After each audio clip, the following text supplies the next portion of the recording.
l'abbatiale, c'est-à-dire l'église de l'abbaye, qui est bien sûr de style gothique. On le reconnaît par l'élévation, la hauteur, voilà, et puis les croisées d'ogives, notamment au niveau des voûtes que vous voyez. Les arcs qui se croisent. Quand on regarde attentivement, on retrouve diverses périodes architecturales. Alors vous avez déjà ce mur du collatéral sud. Si vous regardez bien, on trouve en fait un assemblage de petites pierres prises dans du mortier.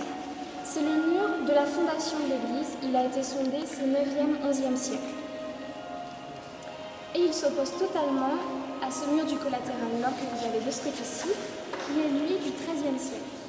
On le voit bien puisque on a des pierres taillées, encastrées.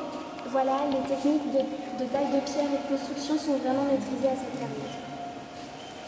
Et puis il y a une troisième période de construction qui est celle du 15e siècle, qui correspond à toute la construction de la nef et puis aux voûtes de ce côté-ci.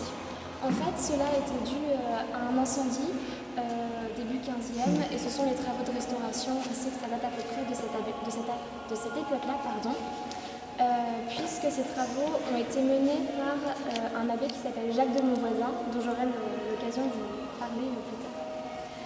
En fait, si on regarde bien, toutes les colonnes 15e, elles sont bien identiques, bien symétriques, alors que toutes celles du 13e, elles sont toutes différentes. Il n'y en a pas une pareille.